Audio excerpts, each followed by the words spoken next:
Hello everyone and welcome back to our channel Epic Stars. I am Sonali and today you are going to learn with me. Today I have a very easy topic for you, but I hope it will help you in your speaking. So today I am going to tell you about keep, how you can use keep in your sentence, and some phrasal verbs related to keep. So the meaning of keep is to have something. In Hindi, रखना means किसी चीज़ को carry करना. For example, मैं हमेशा अपना phone अपने साथ में रखती हूँ. So I always keep my phone. Keep extra money with you means अपने साथ कुछ एक्स्ट्रा पैसे रख लो. Next sentence, keep your documents when you go for interview means अपने साथ अपने डॉक्यूमेंट्स रख लो जब भी आप इंटरव्यू के लिए जाते हैं. Whatever I am going to tell you in this video, keep it in your mind. Means जो भी मैं आपको बताने जा रही हूँ इसको आप अपने माइंड में रख लीजिए. जिसके second use of keep is to place something somewhere. किसी चीज़ को पर्टिकुलरली किसी जगह पे रखना.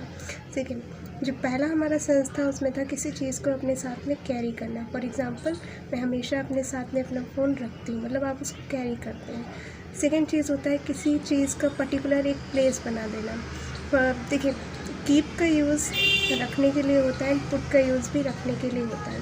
बट पुट का यूज़ हम तब करते हैं जब आप किसी चीज़ को शॉर्ट टाइम के लिए रखते हैं. बट कीप के लिए हम तब यूज़ करते हैं जब आप किसी चीज़ को पर्टिकुलरली एक प्लेस पर रखते हैं. फॉर एग्ज़ाम्पल, जैसे आप मार्केट से सब्ज़ी लाते हैं तो उसकी पर्टिकुलर जगह कहाँ पे होती है, या तो किचन में या फिर फ्रिज में. तो वहाँ पे हम पुट नहीं बोलेंगे, वहाँ पे हम क्या बोलेंगे, keep. So examples are keep the vegetables in the fridge, keep these cups in the kitchen, he always keeps his things at the right place.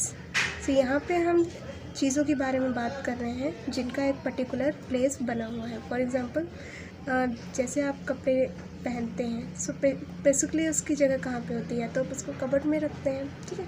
सो जब आप किसी चीज़ का एक पर्टिकुलर प्लेस बना देते हैं तो वहाँ पे हम कीप का यूज़ करेंगे. एंड जब आप किसी चीज़ को कहीं पे पर्टिकुलरली थोड़े समय के लिए छोड़ देते हैं, फॉर एग्ज़ाम्पल आपने अपना फ़ोन कहीं पे रखा तो वहाँ पे हम क्या यूज़ करेंगे कि I put my phone somewhere. Keep को दो तरह से यूज़ करेंगे. First, to carry something. Second, to place something somewhere. I hope you got these points. Now I'm going to tell you about some phrasal verbs related to keep.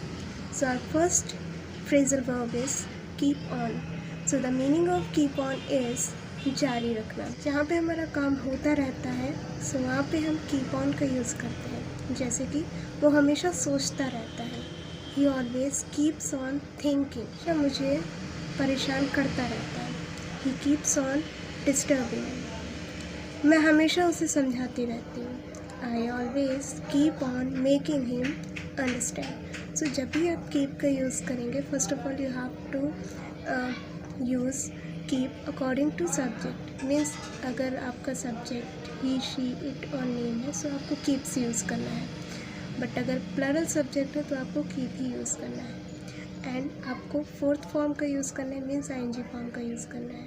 Okay. In the past you have to use kept on. जैसे मैं उसका इंतज़ार करती रही, I kept on waiting for him. In future you have to use only will keep on. For example, मैं यहाँ आती रहूँगी, I will keep on coming here. So next phrasal verb is keep away. Keep away means to stay away, means दूर रहना. For example, keep away from the fire. I always keep away from the bad company. And the last phrasal verb is keep to. It means निभाना. And the examples are, you should keep to your accountabilities. Next sentence is, he always keeps to his promise. So यहाँ पे भी आपको subject के according use करना है. I hope आपको हमारा ये वीडियो अच्छा लगा है. अगर आपको कुछ पूछना है या सजेस्ट करना है तो आप हमारे कमेंट बॉक्स में कमेंट कर सकते हैं. इसके लिए इतना ही. Thanks for watching.